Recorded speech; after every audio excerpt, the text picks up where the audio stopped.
Bismillahirrahmanirrahim. Assalamualaikum warahmatullahi wabarakatuh. Innal hamdalillah nahmaduhu wa nasta'inuhu wa nastaghfiruh wa na'udzu billahi min syururi anfusina wa min sayyiati a'malina. May yahdihillahu fala mudilla lahu wa may yudlil fala hadiya lahu.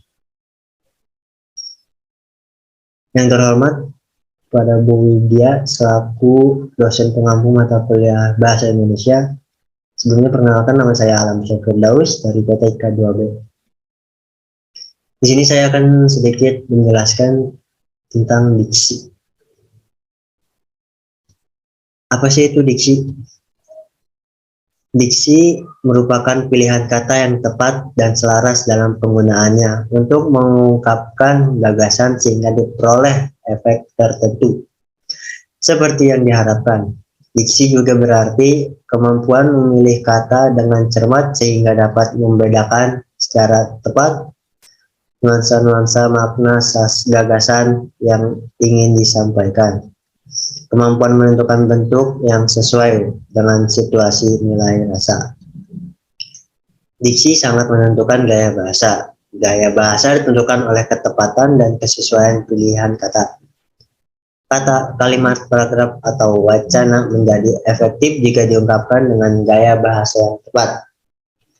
Gaya bahasa mempengaruhi terbentuknya suasana, kejujuran, kesopanan, kemenarikan, tingkat keresmian, atau realita.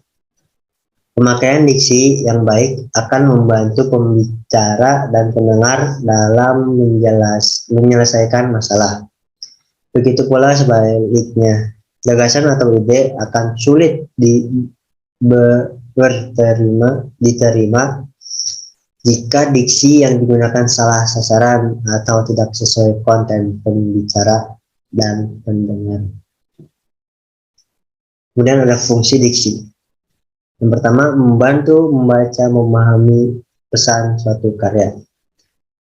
Pilihan diksi yang tepat dalam penulisan karya sastra bisa membuat orang yang membaca lebih mudah memahami pesan yang ingin disampaikan oleh penulis atau pengarang melalui hasil tulisannya.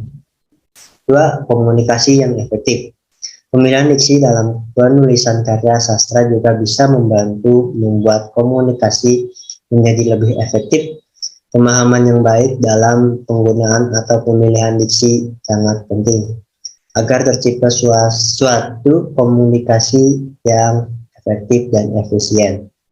Ketiga, bentuk ekspresi. Penggunaan atau pemilihan diksi juga bisa berupa bentuk ekspresi yang ada dalam gagasan secara tertulis maupun terucap. Penggunaan diksi yang tepat dan selaras bisa membantu membangun imajinasi pembaca atau pendengar ketika membaca atau mendengarkan sebuah karya sastra. Keempat, hiburan. Pemilihan diksi yang tepat juga bisa berfungsi sebagai hiburan bagi pembaca maupun pendengarnya. Hal ini berkaitan dengan setiap pesan dan ekspresi dalam sebuah karya sastra. Kemudian ada macam-macam diksi.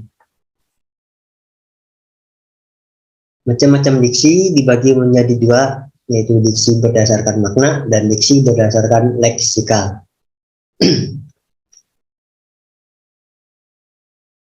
Pertama ada diksi berdasarkan makna. Makna denotatif.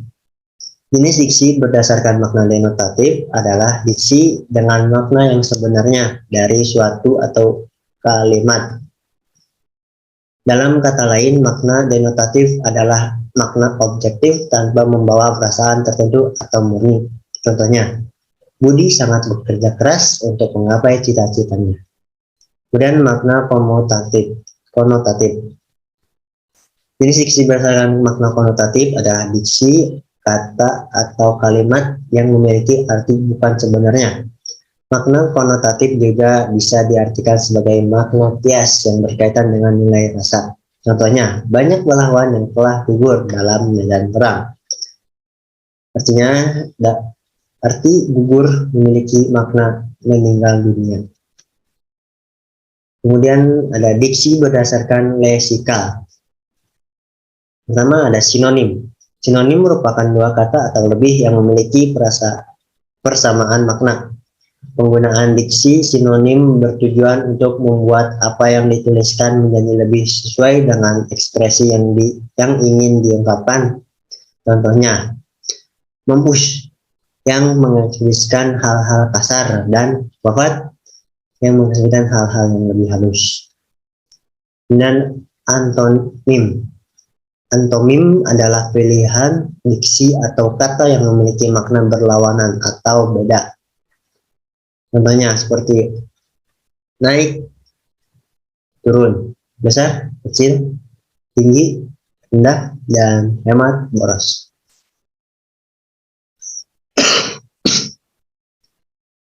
Kemudian ada homonim. Homonim merupakan pilihan diksi yang memiliki pelafalan dan ejaan sama, tapi artinya berbeda satu sama lain. Contohnya, seperti kata bulan, yang bisa memiliki makna sebagai satelit alami di bumi sekaligus arti waktu. Kemudian ada homofon. Homofon adalah pemilihan diksi yang memiliki ejaan dan makna berbeda, tetapi pelafalannya sama. Contohnya seperti bank dan bank. Kedua kata itu memiliki arti dan ejaan yang berbeda, tetapi pelafalannya terdengar mirip. Kemudian ada homograf. Homograf adalah kata yang memiliki lafal dan arti berbeda, tetapi ejaannya sama. Contohnya seperti makanan kesukaan Karin adalah tahu goreng dan Karin tahu kalau hari ini dia libur. Dalam hal ini, tahu memiliki ejaan yang sama, tetapi bunyi dan maknanya berbeda. Kemudian ada polisemi. Polisemi adalah diksi atau frasa kata yang memiliki lebih dari satu arti seperti bunga dan kepala.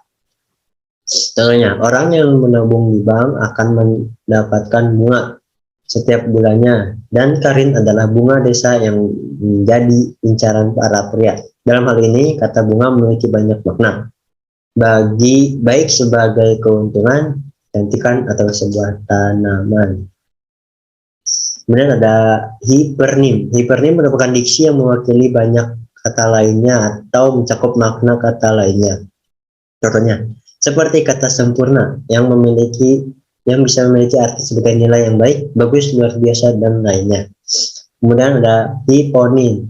Hiponim merupakan diksi yang bisa terwakili oleh kata hipernim. Contohnya, seperti ada binatang liar di kebun binatang yang meliputi gajah, singa, buaya, rusa, kuda, dan lainnya. Pada kalimat itu, binatang liar termasuk hipernim, sedangkan gajah, singa, buaya, dan lainnya termasuk hiponim. Mungkin cukup sekian yang bisa saya sampaikan. Kurang lebihnya mohon maaf. Wassalamualaikum warahmatullahi wabarakatuh.